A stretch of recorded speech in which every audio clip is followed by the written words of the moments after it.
Йосеф Айвари. Тази снимка, заснета на 16 юли 1853 г., показва как 17-годишният германски мигрант Йозеф Айвари се бори за живота си на 152 метра далечина от водопада. Айвари заедно с приятелите си, които били пили предишната нощ, решават да се качат на една малка лодка да пресекат островите, когато лодката бива завлечена от водата, която впоследствие се разбива в камъните. За съжаление, приятелите му умират, но той успява да се хване за едно дърво, до което стои прилепен цяла нощ. На сутринта инцидента бива наблюдавано стотици очевидци в опит да спасят Айвари. След няколко провалени опита да достигнат до него чрез лодки, спасителният екип праща още една, този път прикачена за моста. С почти никаква останала енергия, Айвари се опитва да се качи на лодката, която впоследствие се преобръща, хвърляйки го към бурните води. Той изпуска последния си писък, докато бива пометен до смъртта му.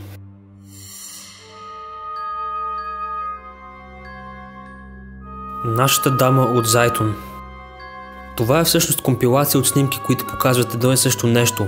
Масово забелязване на феномен на покрива на черквата Дева Мария в Зайтун, Кайро. Първото явление се случило на 2 април 1968 г., когато един мъж си помислил, че жена се опитва да се самоубие, като скочи от покрива на черквата.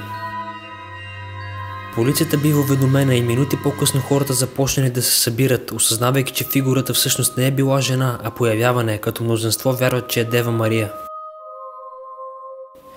Фигурата бързо изчезнала и от полицията обяснили, че явлението се дължало на отражение от уличните светлини. Но през следващите 3 години след първата поява, фигура приличаща на жена с орел около главата и понякога с гълъби наоколо, продължила няколко минути преди да изчезне. Поне по 3 пъти седмично в продължение на тези 3 години.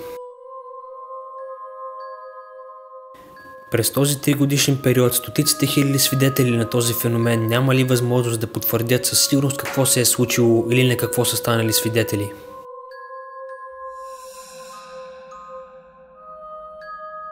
Шок на бойното поле. Тази снимка показва истинският ужас, преживян от войниците по време на Първата световна война. Заснета през септември 1916 г., на снимката виждаме шок, получен на бойното поле на войник. Този вид шок е травма от продължително бомбардиране, пораждащо паника, невъзможност да разсъждаваш, спиш, вървиш или говориш. Обикновено пострадалите загубват контрола си завинаги.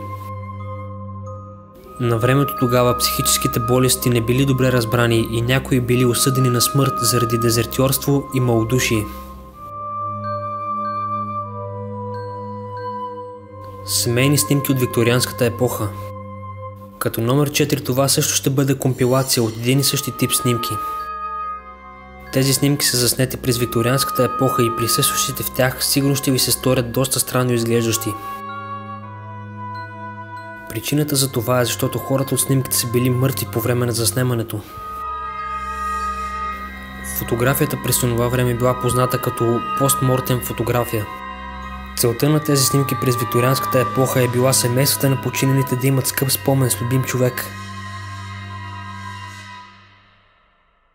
Заради това много фотографи са правили така, че мъртъвците да изглеждат като живи, използвайки всякакви трикове, като например около мъртвеца да се поставят любимите му неща, като домашни любимци, играчки и други. В някои случаи фотографите дори са им рисували очи. Юкио Араки. По време на Втората световна война Япония измислят нов начин да атакуват противниците си.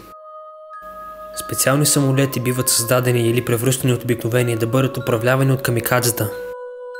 Самолетите били използвани като управляваеми ракети.